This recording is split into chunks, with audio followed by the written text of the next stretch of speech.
Om Sai Namo Namaha. Shri Sai Namo Namaha. Jaya Jaya Sai Namo Namaha. Satguru Sai Namo Namaha. Chapter 22. In this chapter, we will be seeing about rescues from serpent bites, Bala Saheb Mirkar, Bapu Saheb Boti, Amir Shakar, Hemadpant, and Baba's opinion regarding killing of serpents. Preliminary. How to meditate on Baba. No one has been able to fathom the nature or the form of Almighty. Even the Vedas and the thousand-tongued Shesha, who, according to the Hinduism, the earth rests on the head of the serpent Sheshnag, who has 1,000 heads, are not able to describe it fully. The devotees also cannot know, but only look at the form of the Lord, for they know that His feet are their only refuge. They know no other method of attaining the supreme goal of life except meditating on the holy feet. Hemadpant suggests an easy way of devotion and meditation as follows.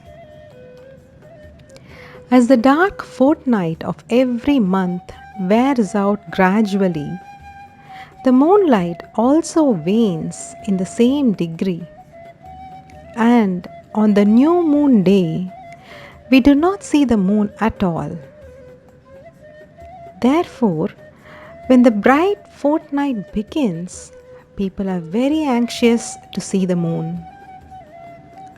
On the first day, the moon is not seen, and on the second day, she emerges as a thin crescent. Then the people are asked to see the moon through the opening between the two branches of a tree. And when they begin to see through this aperture eagerly, the distant small crescent of the moon comes to the sight. Following this instance, let us see Baba's form. Look at Baba's posture. How fine it is. He is sitting with his legs folded, the right leg held across the left knee. The fingers of his left hand are spread on the right foot. On the toe are spread his two fingers, the index and the middle ones. By this posture, Baba seems to say, if you want to see my true form, be egoless and most humble, and meditate on my toe through the opening between index and middle fingers, and then you will be able to see my light. Now, let us turn to Baba's life. Shirdi had become a place of pilgrimage on account of Baba's stay there. People from all quarters began to flock there, and both the rich and the poor began to be benefited in more ways than one. Who can describe Baba's boundless love and his wonderful knowledge and his all-pervasiveness? Blessed is he who could experience these. Sometimes Baba observed long silence, which was in a way his dissertation on Brahma.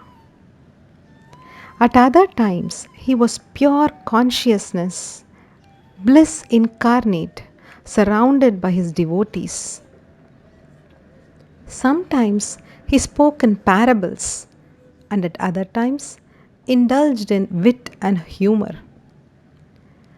At times he was quite calm, and at times he seemed enraged. Sometimes he gave his teachings in a nutshell. At other times, he argued at length.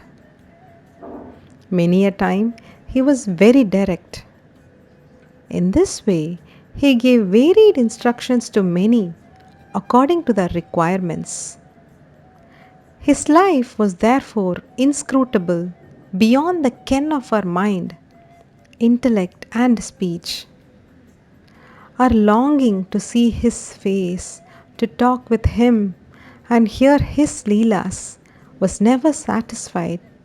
Still, we were overflowing with joy. We can gauge the showers of rain, capture the wind in a leather bag, but who can measure his leelas?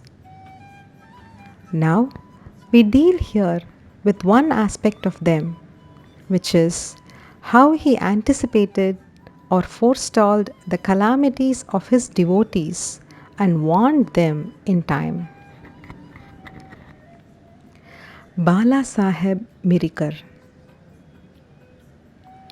Bala Saheb Mirikar, son of Sardar Kaka Saheb Mirikar, was Mamlatdar of Kopargwan. He was going on tour to Chitali. On the way, he came to Shirdi to see Sai Baba. When he went to the masjid and prostrated himself before Baba, the usual conversation regarding health and other matters commenced when Baba sounded a note of warning. Do you know our Dwaraka Mai? As Bala Saheb did not understand, he kept quiet. Baba continued, This is our Dwaraka Mai, where you are sitting. She wards off all dangers and anxieties of the children who sit on her lap. This Masjid Mai, its presiding deity, is very merciful. She is the merciful mother of the simple devotees whom she will save in calamities. Once a person sits on her lap, all his troubles are over. He who rests in her shade gets bliss. Then Baba gave him Uddi and placed his hand on his head. When Bala Saheb was about to depart, he again said, Do you know the Lamba Baba, long gentleman, which is serpent? And then, closing the left fist, he brought it under the right elbow and moving his left arm like the hood of a serpent, said, He is so terrible, but what can he do to the children of Dwarakamai? When the Dwarakamai, its presiding deity, protects, what can the serpent do? All who were present there were curious to know the meaning of all this and its reference to Mirikar, but none had the courage to ask Baba about this. Then Bala Saheb saluted Baba and left the masjid with Shama. Baba called Shama back and asked him to accompany Bala Saheb and enjoy the Chitali trip. Shama came to Bala Saheb and told him that he would go with him according to Baba's wish. Bala Saheb replied that he need not come as it would be inconvenient. Shama returned to Baba and told him what Bala Saheb said to him. Baba said, All right, do not go. We should mean well and do well. Whatever is destined to happen will happen. In the meanwhile, Bala Saheb thought it over again and calling Shama, asked him to accompany him. Then Shama went again to Baba and after taking his leave, started with Bala Saheb in the Tonga. They reached Chitali at 9 p.m. and encamped in the Maruti temple. The office people had not come, so they sat in the temple talking and chit chatting. Bala Saheb was sitting on a mat reading a newspaper. His upparani or upper dhotar was spread across his waist, and on it a snake was sitting unnoticed. It began to move with a hissing sound, which was heard by the peon. He brought a lantern, saw the snake, and raised an alarm. Serpent! Serpent! Bala Saheb was frightened and began to quiver. Shama was also stunned. Then he and others moved quietly and took sticks and clubs in their hands. The snake slowly came down the waist and moved away from Bala Saheb, and it was immediately done to death. Thus, this calamity, which was prophesied by Baba, was averted, and Bala Saheb's devotion in Baba was confirmed. Bapu Saheb Bhuti. A great astrologer named Nana Saheb Dengle told Bapu Saheb Bhuti, who was then in Shirdi, "Today is an inauspicious day for you.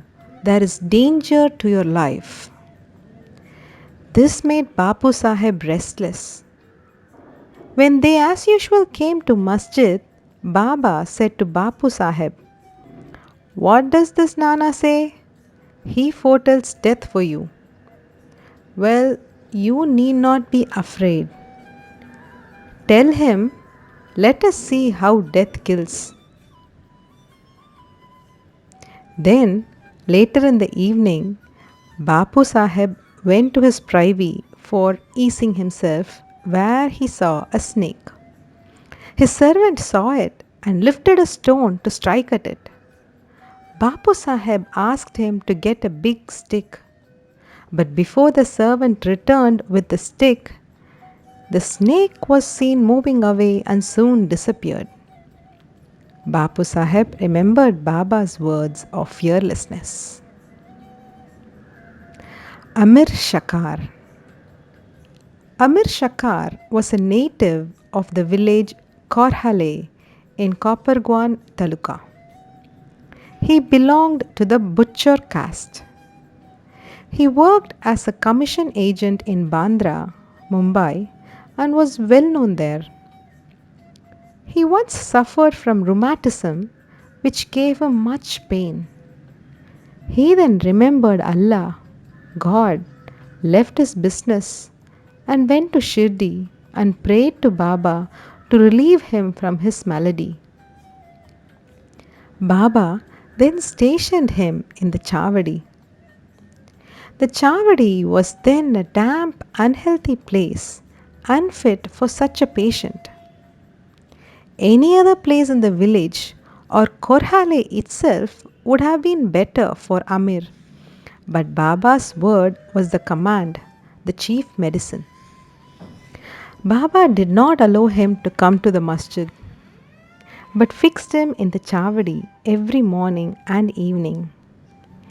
Every alternate day, Baba went to the Chavadi in a procession and slept there. Baba did not allow him to come to the masjid, but fixed him in the Chavadi every morning and evening. Every alternate day, Baba went to the Chavadi in a procession and slept there. So, Amir got Baba's contact very often. Amir stayed there for full 9 months, and then he got a disgust for the place. So one night he stealthily left the place and came to Kopargwan and stayed in a dharmashala. There he saw an old dying fakir who asked him for water. Amir brought it and gave it to him. As soon as he drank it, he passed away. Now Amir was in a fix. He thought that if he went and informed the authorities, he would be held responsible for the death, as he was the first and sole informant and knew something about it.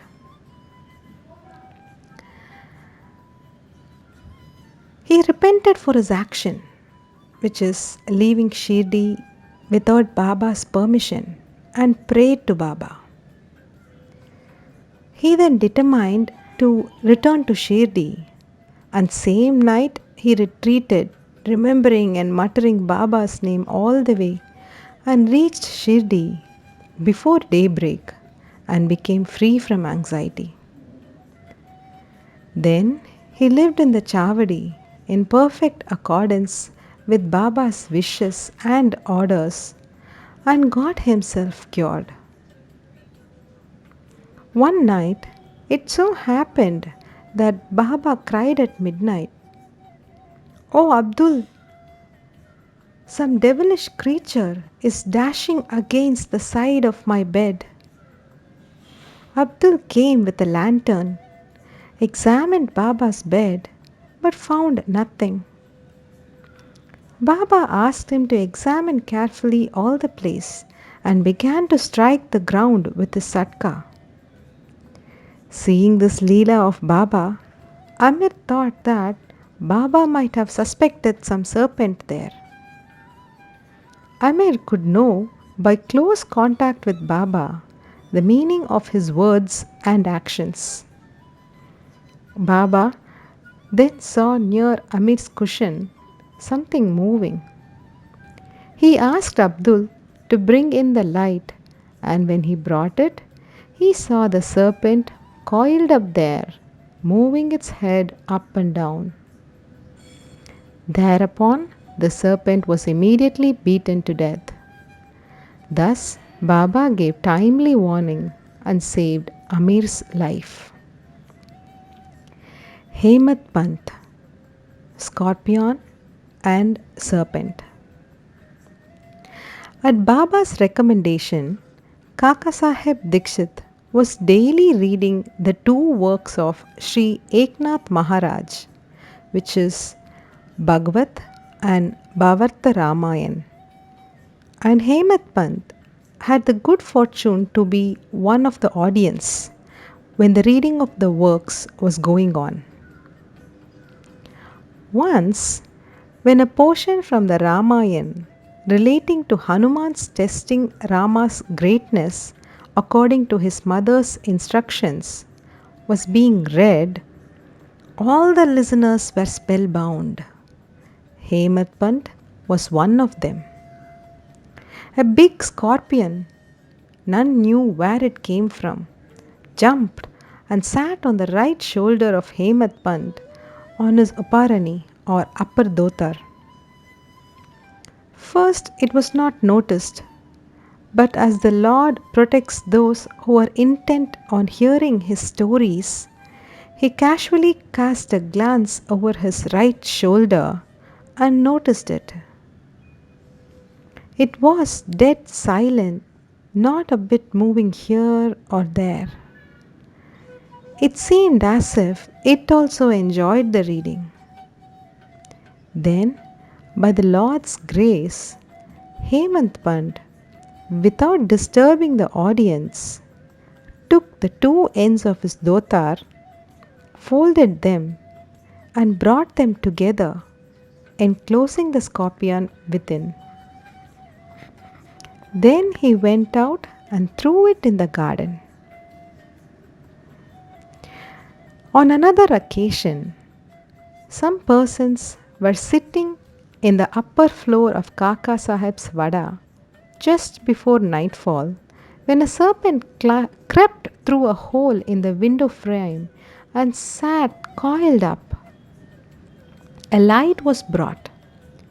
Though it was first dazzled, yet it sat still and moved its head up and down. Then many persons rushed there with sticks and cudgels, but as it sat in an awkward place, no blow could be dealt. But hearing the noises of men, the serpent went out hastily through the same hole. Then all the persons present there felt relieved. Baba's opinion. One devotee named Muktaram then said that it was good that the poor creature escaped. Hemadpant challenged him, saying that serpents should better be killed. There was a hot discussion between them, the former contending that serpents and such creatures should not be killed, the latter that they should be. As night came on, the discussion came to an end without any decision being arrived at. Next day, the question was referred to Baba, who gave his settled opinion as follows: God lives in all beings and creatures, whether they be serpents or scorpions. He is the great wire puller of the world, and all beings, serpents, scorpions, etc., obey his command. Unless he wills it, nobody can do any harm to others. The world is all dependent on him, and no one is independent. So, we should take pity and love all creatures, leave off killings, and be patient. The Lord, God, is the protector of all. Bow to Shri Sai. Peace be to all. Om Shri Sachitananda Sadguru Sai Nath Maharaj Ki Jai.